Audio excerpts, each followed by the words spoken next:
Good morning, I'm James Wynn, your host. Welcome to another edition of Wipeout, the only alternative sports program on the radio today. Coming up in the show, we'll learn the difference between parkour and freerunning, how much training is needed before you can recreate that amazing scene from the opening of Casino Royale.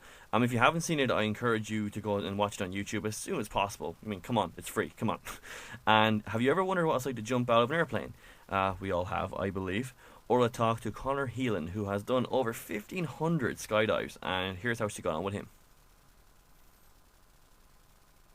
Jumper and kite surfer.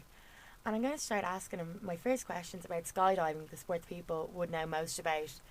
Connor, the Skydive Ireland website says, being so high up takes away the immediate sensation of fear you may feel if you're on top of a high building, climbing a ladder, or if you're near a high cliff edge. I'm really having trouble understanding the logic behind that. Could you explain it to me?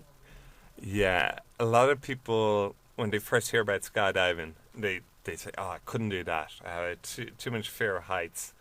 But it's different. It's not like being on the edge of a building looking over the edge. You're 2 miles away from the ground, 10,000 feet.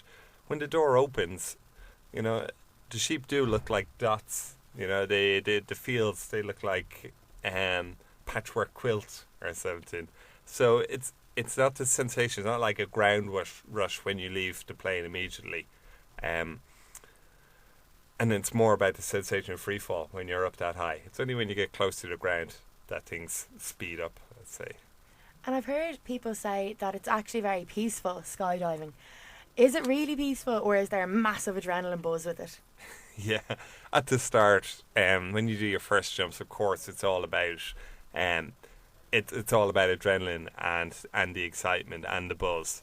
But as you get experienced, it is actually a very relaxing place to be in free fall.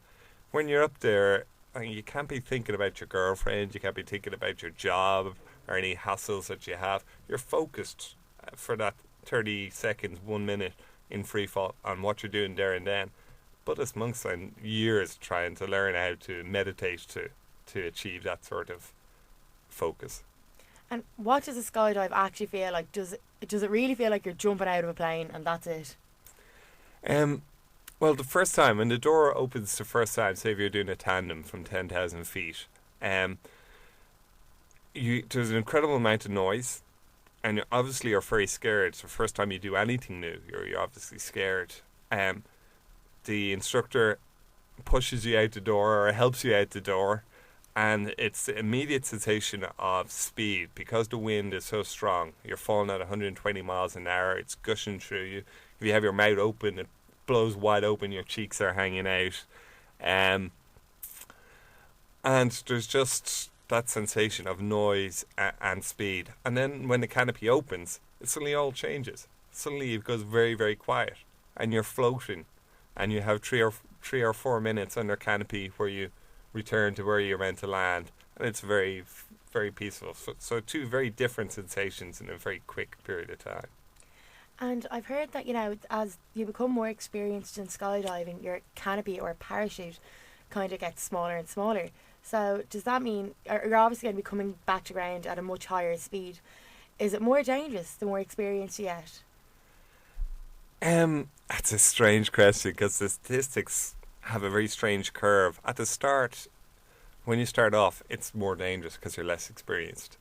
Okay, not your first jumps where you're with an instructor, but as your first 50 to 100 jumps, you're more likely to make minor, mistakes, which could end up with you being hurt.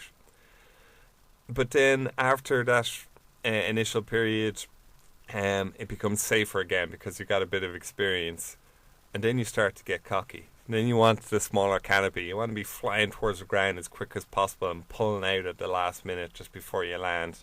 And again, accidents are more likely to happen.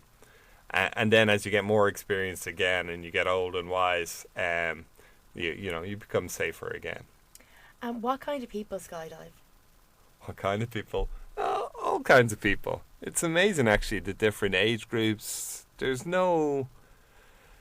people have this idea that it's got to be the adrenaline junkies, the young kids, but it's not.